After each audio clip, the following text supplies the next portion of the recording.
3 color art challenge. Are you ready for this? I know I'm ready for this. I've been wanting to do this video for a while now. I did a poll on what I should do, and that was one of the options. That wasn't the winner, but I'm choosing to do it anyway. My mom gave me this giant thing of colored pencils she made when she used to do art. Now she doesn't do it much anymore because she doesn't have the time, but isn't it beautiful? It's like 10 years old, but it's still held together. It's a beautiful DIY. I've never seen so many Prismacolors in one spot before. Like, there's literally so many of them. They're so beautiful. I love them so much. Now, enough about the color pencils. Let's actually get to work. So here's how it's gonna go. You can't tell that I'm closing my eyes, but trust me, I am. So I'm just going to pick 3 different colors, and I'm gonna do this 3 times for this challenge and draw 3 different characters. I hope you enjoy. Now, obviously I can see now because this is literally a voiceover, and so can you guys. So yeah, these are the colors that I chose for the first character. It wasn't that bad. I mean, it could have gone worse. The green color though was not it.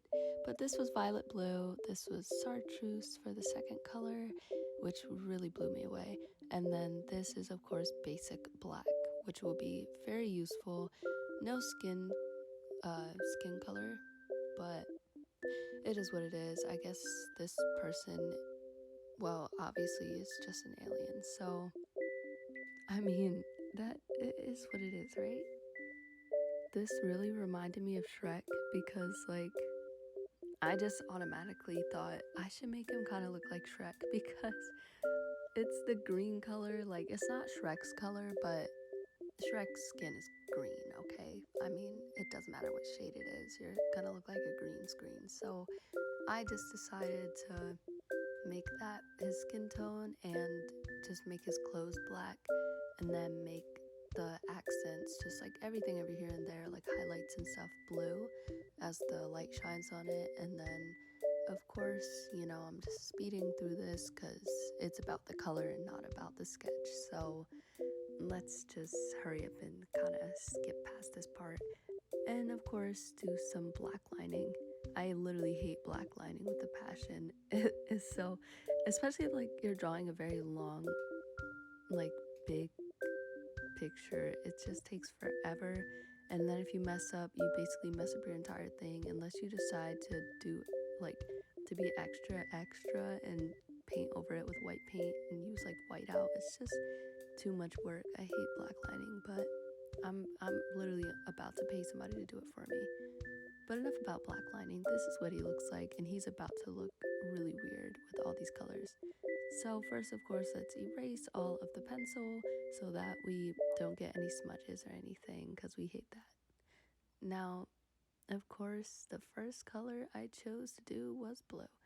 I'm going to kind of use this as more of my shading color pencil, because it's a lighter color than black, but it can also kind of be used to show the lighter portion of black when light hits it, so it kind of adds a cool effect. Now, of course, he has the alien Shrek ears, and I think he's rocking it. It's just coming out of the hood, and it kind of looks like you just cut holes in them, and bam, his little ears can stick out now.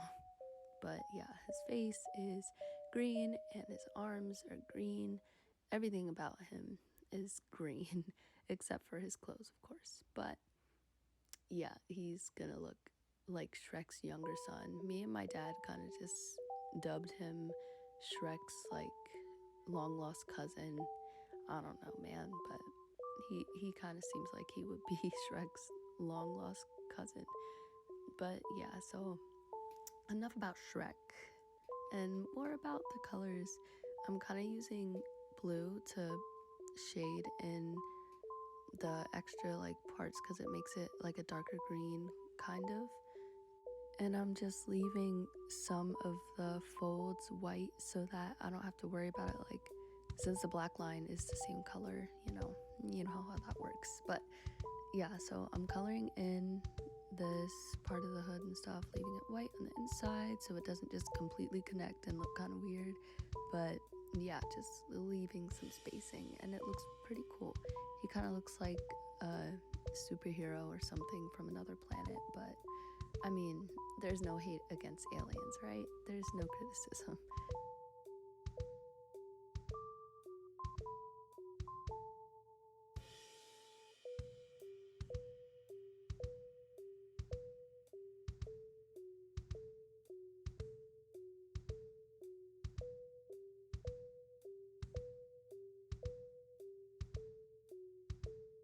Alright, he's finally done.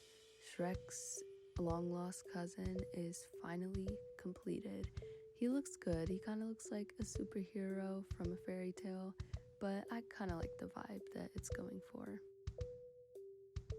Now for the next character, I was praying so hard that I would get another, that I would get a skin tone because I was struggling, but as you can see here, I kind of got a skin tone, but it was not the best. I literally have basic pink, which would be really pretty to use, and they were not lying about dark brown when they made this color because dang, bro.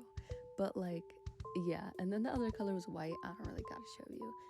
And I'm gonna make my character. It took me a while to finally like come up with this character because I'm like, what do I make out of this? I was kind of happy that I got white, but at the same time I was like, why did I get white? Like, I can leave something white if I want to. Like, I don't know, I kind of wish I got another color so it'll help my character come together better, but at the end I came up with a character which is probably my least favorite. Now I just decided to draw a girl that really loves the color pink and looks really sassy and stuff and just looks comfortable, you know? Like, I mean, we all love to be comfortable, right? But yeah, so I was just sketching the design for this character before I went and blacklined it and then colored it in with the 3 colors that I had. I was so scared to use them because I was like, that brown is really gonna it's gonna be really dark. I was so scared to use it, but yeah. Now for my least favorite part, blacklining.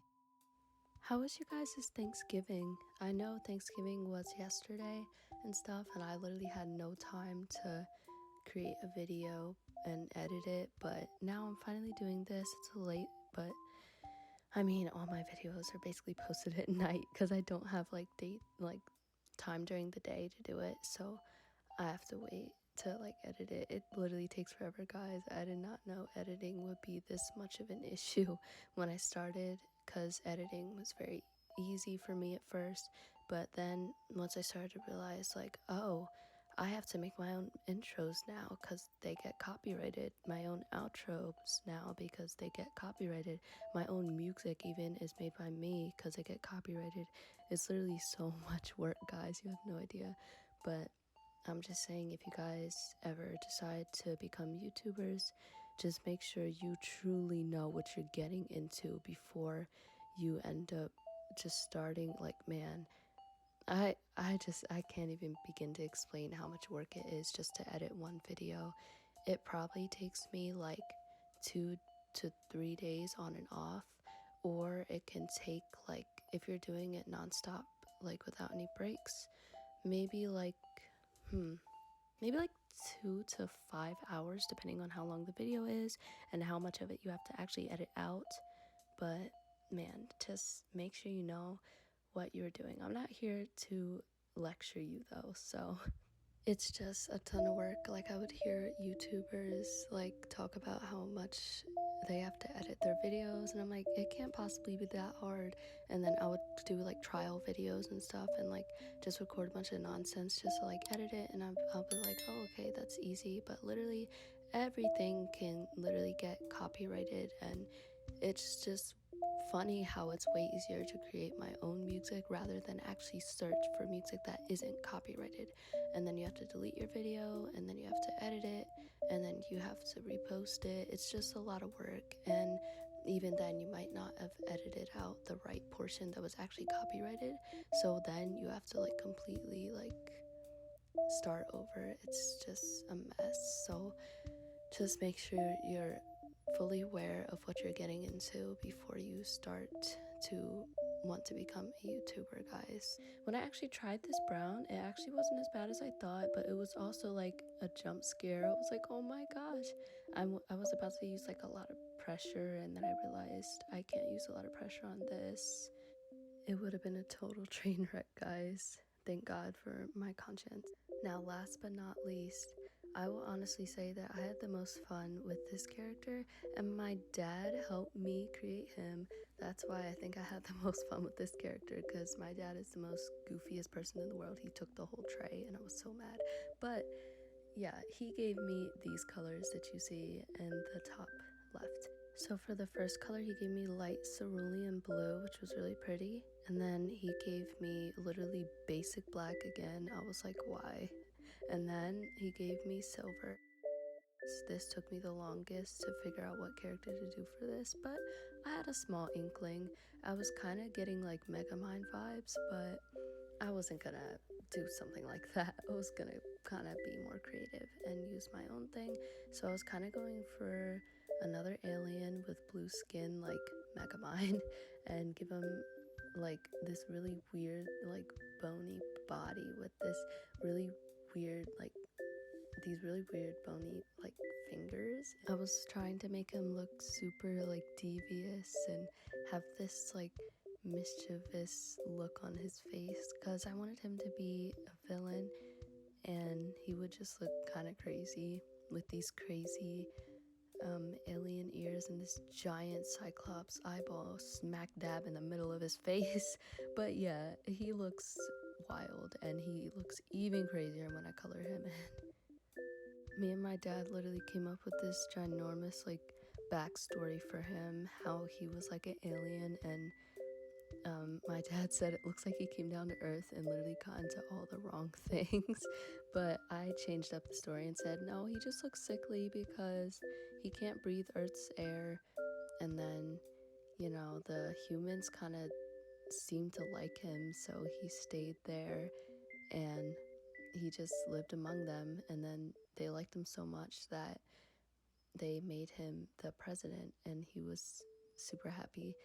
And then I literally came up with like, so he basically is like this weird guy who just shows up out of nowhere, and he thinks that he's sick the whole time, but really he just needs sleep because breathing earth's air makes you tired, and he's super tired. He thinks he's sick, but he's not. And then eventually he just like falls asleep out of nowhere, and he wakes up super scared, but he feels better, and he's like, why do I feel better? And then the humans, I was about to say earth people, but the humans are just like, oh yeah, you just needed sleep. So now he's super excited that now he feels better and now he can sleep and stuff, and he sleeps a lot. He's pretty lazy, but he's a good leader.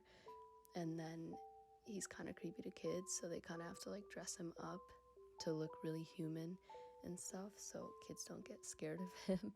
And then he basically is loved by all the humans, and he doesn't want to get found out by the people back at home who are also aliens, and he wants to keep it a secret that he discovered Earth, because the moment he dies, like this tracker kind of like shows them where he is, where he dies. So he doesn't want them to know where he is, so he tries to stay alive as long as possible so that the earth people can live, because he loves the earth people and they made him his president and he has to govern them. So he gives them all these gifts, like the cure to cancer from their planet, and it's pretty crazy. We literally created this entire story for him. But yeah, so he is basically this amazing leader guy who takes over the US by his presidentialness, and they decide that he is the best president they've ever had, and they keep him as their president until he will die one day. But aliens live forever until something kills them in this world. So yeah, apparently he's gonna live forever and govern them forever and be the best president in the world. He has all these crazy like weapons and all these crazy gadgets that humans have never seen before, but he chooses not to use them and just gives them to the army just in case. And he also makes sure that his alien family back at home doesn't discover where he is.